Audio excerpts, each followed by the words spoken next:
Hey everyone, it's Blake. Welcome in to episode number 17 of our AEW 2022 Save and TEW 2020. This is Rampage for August, week 1. Of course, we're coming off of our biggest Dynamite yet, so we decided just to do Dynamite in one episode, Rampage in another, so this will be a bit of a shorter episode as well.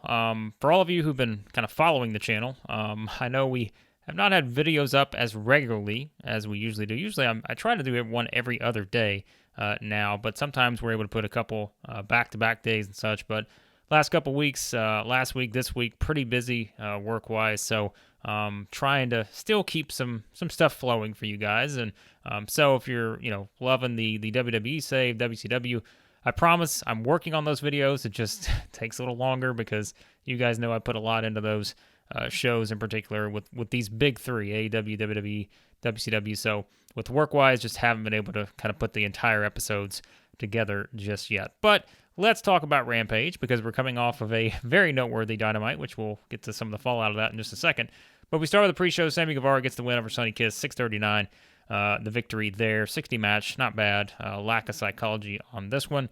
So, that's worth noting. Sammy has not really been involved in any storylines as of yet. As you'll see, that will change pretty soon. Yes, we will have Sammy. And, kind of Sammy's one of those guys that has just kind of been rotating.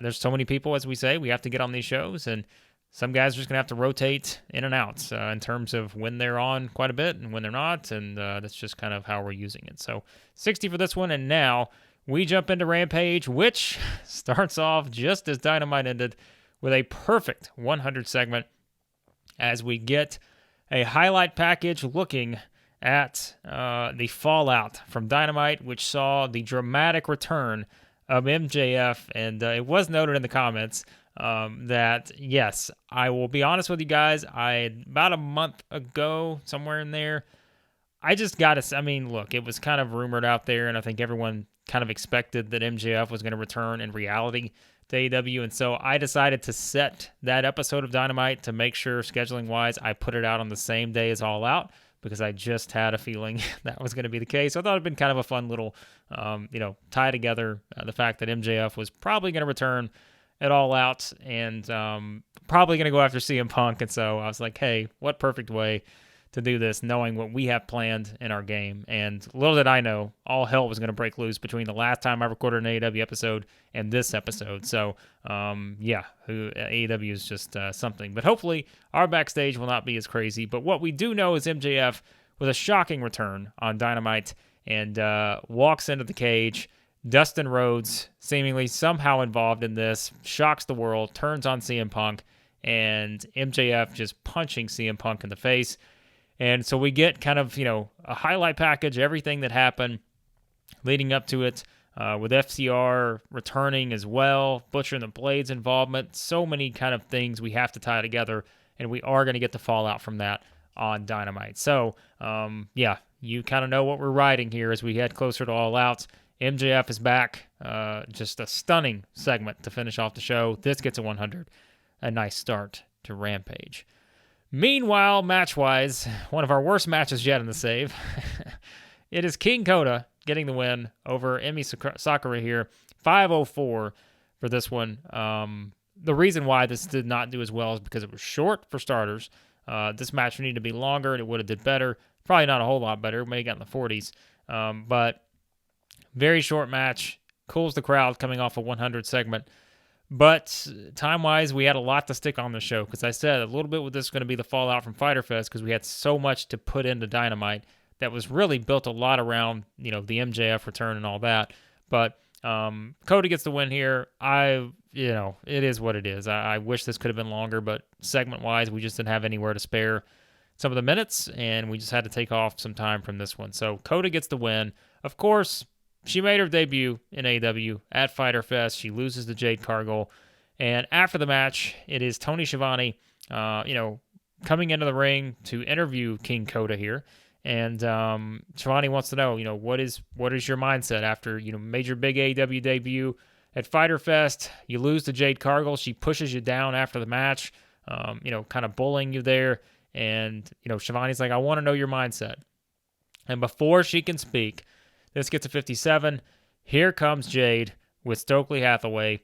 and Jade just walks on down to the ring, TBS title over her shoulder, and she just steps up into Kota's face here, and she just says, "You will never touch my championship. You will never hold this title." And she says, "You're not getting another shot at this thing." And then Jade just kind of turns around and says, "Who's next?" So Goldberg, Jade Cargill here, wanting to know who's next because she's already taken out Kota and now she's just intimidating her.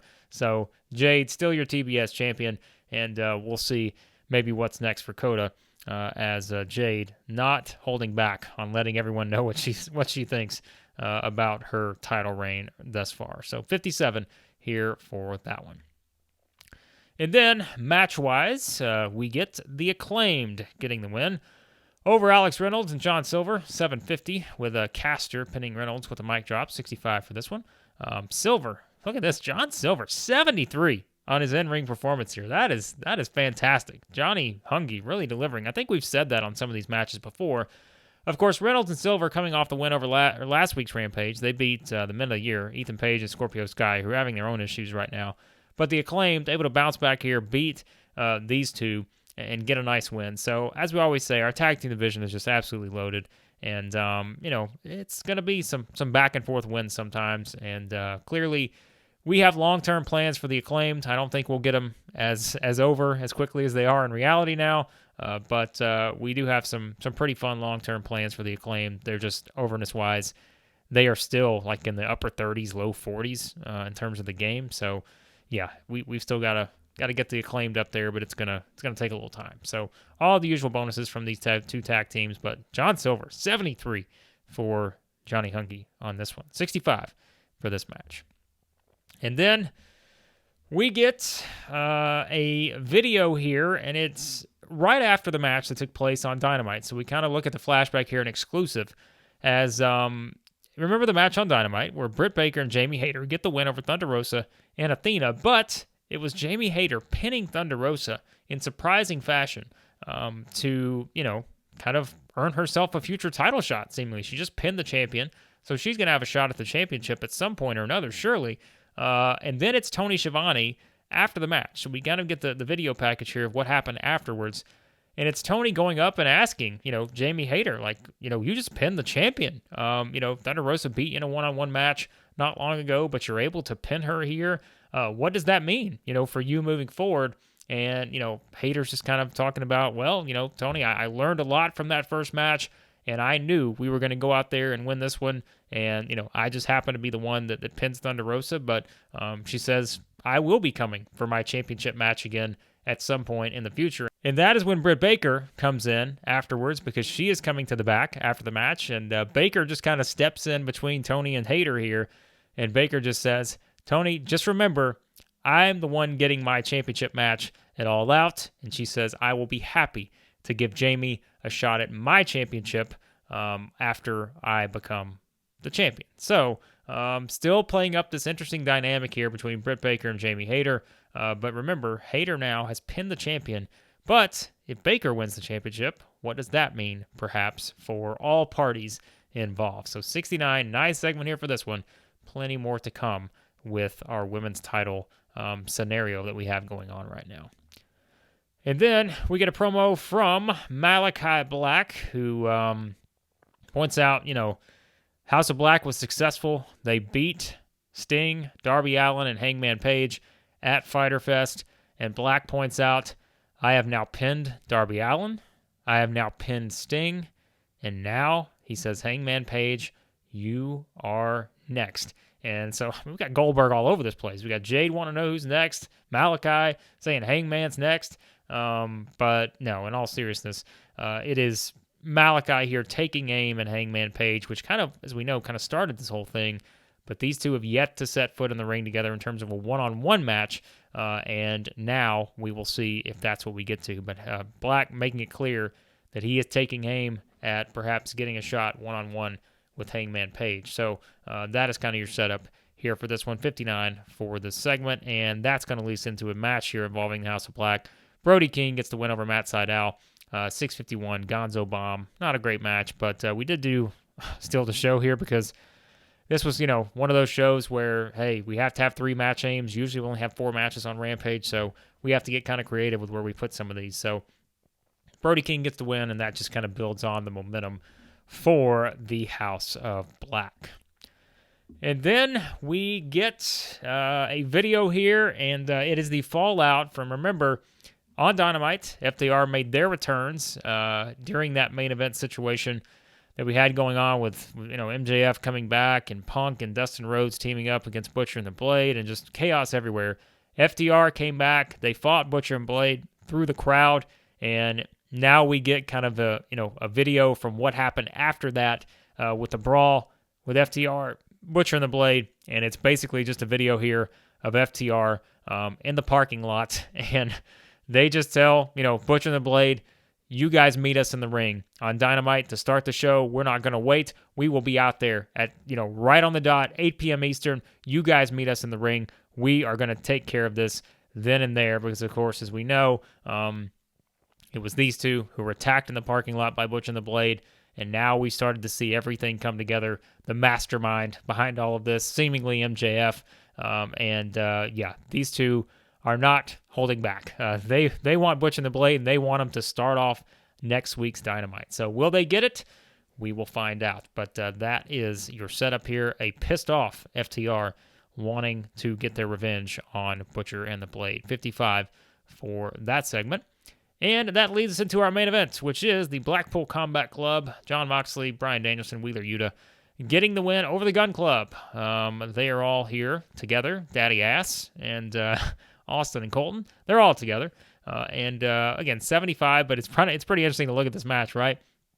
Because you've got Moxley and Danielson at 92 in their in-ring performance, Yuta to 60, and then you got the Gun Club here, who are all in the 30s. But, hey, that will help these two grow because these two are on OVW right now. We have them there.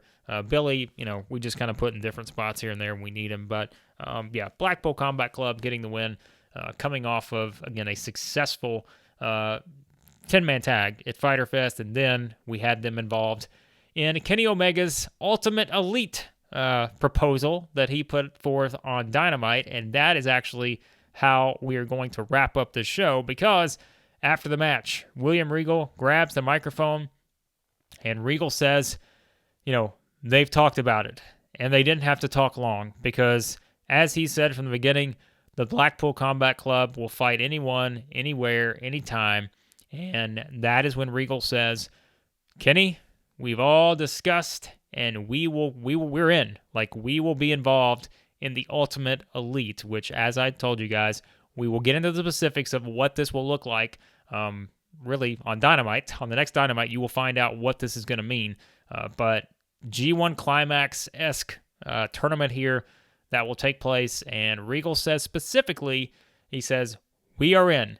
Bryan Danielson, Jon Moxley, Wheeler Yuta, we are all in for the Ultimate Elite. So remember that sentence right there, because that will play into another story that we're going to have coming up, as I said, as soon as you get to the next Dynamite. So there is something worth noting in what Regal just said there that will be very important. So 85 here for this one. So a great way to finish off the show.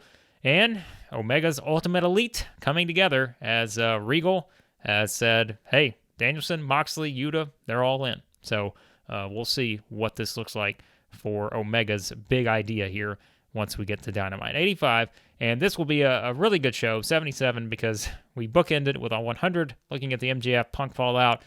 Then we have Regal kind of accepting Omega's challenge here for that. Not really a great match show, but, like I said, we only have 4, and, we do what we can with those 4 matches. So there was Rampage, and let's see when we get to before we wrap up. All right, so Dynamite, as we remember, was an excellent show. That was, I think, our best show to date thus far for the MJF return and all that. Rampage, excellent show. Strike gold with that one, too, so that's a very positive note. And as we always say, remember, we are only 67 in terms of size, so any shows that are basically doing 70 or over are doing big business for us, and especially Dynamite was like, what was it, 86, 87? And so Rampage does a 77, so significant improvement in terms of growing our size and all that stuff. We didn't sign Juice Robinson. I think we may have talked about that on the previous episode. But yeah, we just didn't. We got too many people on the roster. I don't need to be signing a lot of people. Although I am, as you saw, bringing in the Kota Kai and all that to help the women's division, but not really out to make too many signings. All right, male MJF's got an opinion. Matt Sydal unsafe in the ring. Fire him. MJF demanding firings. So maybe we are starting to get the actual reality of AEW backstage starting to come to play here, and MJF wants someone fired. So what is he upset about with Matt Sydal? Who did he face? Did he face Brody King? So apparently MJF was not impressed with Matt Sydal in that match against Brody King. So all right, MJF, that's worth noting. Delete. All right, 1.99 for Dynamite. We are growing our ratings very quickly here. 1.4. I want to say that's probably the highest rating we've done thus far. So for the MJF return, looks like all you guys tuned in. Just as I said, this was a must-see Dynamite. Everyone listened because we had almost 1.5 million people watch it. Arn Anderson's got some opinions. Did we already go over these? I don't remember. Anyways, Arn likes Ricky Starks. Of course he does, because Ricky Starks is fantastic. So no surprise there. And Arn likes Sonny Kiss here, which I think that was the first match. We had him on the pre-show there against Sammy. I think it's the first time we've used Sonny Kiss. But like I say, it's a big roster, and I can't remember who I've used half the time. But there you go. That was Rampage. And like I said, a bit of a shorter episode on this one, but it's just been a busy couple of weeks work-wise, so I wanted to get you guys something up. So this will kind of get us back to the reset of doing Dynamite and Rampage in the same episodes. But the last Dynamite was so big, I just wanted to make sure we put that into one. So there you go. That was that, and the road to All Out continues. That is what we're building towards. We've already had a couple matches set for that. Wardlow versus Miro for the TNT title. Britt Baker versus Thunder Rosa for the women's title. A lot more to come on the all-out card, which we'll have some more matches added on the next Dynamite. So appreciate you all, as always. So be sure to like, share, subscribe, all that good stuff. And as I said earlier, I promise, still working on the WWE, WCW, the next videos in those series. It's just been a busy few weeks, and that's why I put up more of the exploring the C-verse videos, because those are just easier to do. Those are just me looking through a company versus building out storylines and every little detail of every segment, which just takes a little bit longer. So this one's up. Probably have an exploring the C-verse video up maybe next, and we'll just kind of see how I'm coming along on the other two as we're close to the Royal Rumble. And it's Royal Rumble week in our WWE series, and WCW, we're on the road to a big showdown in Canada between Hollywood Hogan and Bret Hart. So a lot of fun stuff to come in those series. So appreciate you all. As always, hit that subscribe button. And on the next episode of our AEW series, it will be Dynamite and Rampage for August, week 2.